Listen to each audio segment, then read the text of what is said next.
So, you fashioned your enemy. Your enemy is the version of you which doesn't take shit. Your enemy is the version of you which goes to the gym every single day. And if you've done this correctly, then what you should be doing by now is thinking of him permanently. Every single time you go to the gym and you haven't done that one extra rep, he did. Every single time you don't feel like doing something, you have to think, yeah, but he would do it. If you truly constructed him the way you should, he should be crossing your mind with every single thing you do. And this is why it's important to develop an ego. This is lesson 2, the Iron Mind course, is to develop an ego. Egos are extremely important. Egos have always existed. Throughout ancient history, men, kings, went to war, and millions of people died because someone insulted him, because of his ego. Egos are a natural human thing and they're extremely important. And the modern world tells men to not have an ego. And they do that because it makes you weak and easy to control. You can only have an iron mind if you are so sure of yourself, so egotistical that nobody can break it. So an ego is extremely important. Now, for the first lesson, we built your enemy, and we built this perfect person you're going to be battling against. And there's a very specific reason we did it based on a version of you. One, because it shows who you could be. But the other reason is also because if your ego is based around beating this person, you get to go through life and be a nice guy to everyone else. People say don't have an ego because they think that if they give you an ego or you have an ego, you're going to be egotistical to the people you meet. I'm a nice guy to everyone I meet because they're not my enemy. I'm not combating against them. I'm a nice guy to every person. I'm a nice guy to every woman. I say please and thank you. I'm a nice person. But I do have a massive ego. But my ego comes into play when I'm fighting against my enemy. Listen, did you fuck your wife yesterday? Maybe you did. So imagine this guy fucked your wife. He would have fucked her better than you did. And this should inspire your ego. The person you're battling against is beating you. And this person is who you could be. That's what's the most annoying thing about it. This person's outlifting you in the gym. They're making more money. They're fucking their wife better. They got more girls. They're rolling around a nicer car. This could be you, but it's not you. Only because you don't have the motivation to do what this individual does. Nothing to do with genetics, nothing to do with luck. This person is you and they're beating you. And this should inspire your ego. Most people's egos work against them, and the way it works against them is they feel entitled. They wake up and they think, oh, I deserve a nice car. I'm a special person. I deserve a nice car. And then when they don't get a nice car, they get disheartened and annoyed. That is not the right way to use an ego. An ego should be used as in, I deserve a nice car, so I'm going to go fucking get one. That's an ego. So this person who you've built, your enemy, he has a nice car because he has worked harder than you have. So he has a nice car and you don't have one. Whose fault is that? There should be no reason, no excuse for you to not do everything that you believe you need to do to be the best person you can be if you've properly created this enemy. You've looked at this list, 25 to 30 points long, of everything this guy does. And you should look at that list and think, fuck, this is who I'm competing against. I need to start getting my shit together.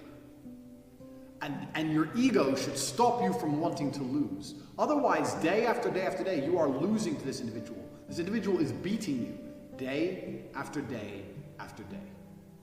You can't let that happen. Your ego is extremely important. And you only have one person you're competing against. And it's the person you created, which is nothing more than a better version of yourself. So day by day, you're losing this battle. And that should make you uncomfortable, it should make you nervous, it should make you anxious. So you start to feel that way, because this is the truth. If you've truly imagined who your enemy is, and you truly imagine them beating you, you should not be able to relax. The fact that you can still sit and watch TV means you need to go back to the first video of this course and start again. And do it properly, and do it well enough so that you can no longer sit still.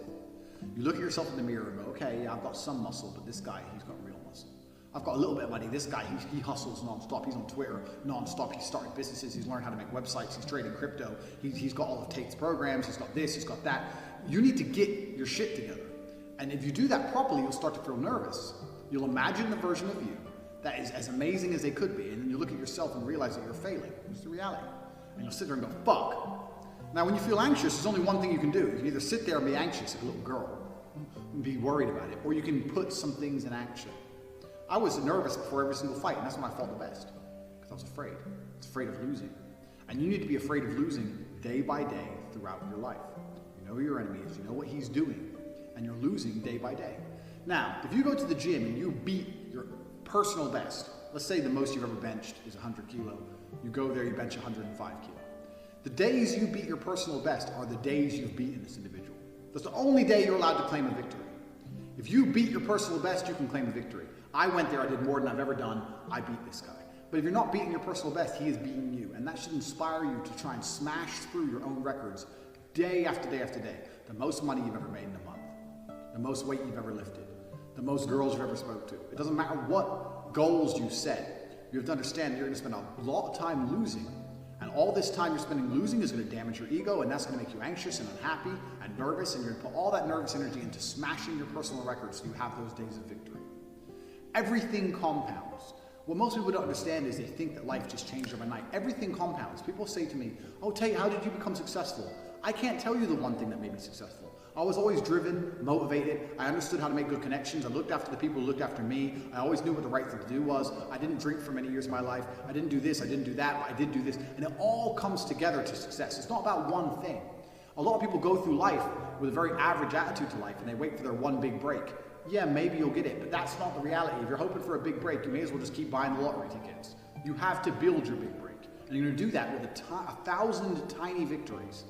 It's a change of mindset that's going to allow you to put together 1,000 tiny victories. And the change of mindset is simply understanding that there's a version of you that exists somewhere in the multiverse, which is much better than you are right now.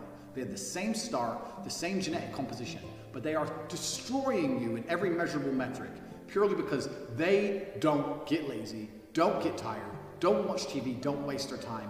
They have an iron mind. And that person is going to become you now. That is who you are fighting against.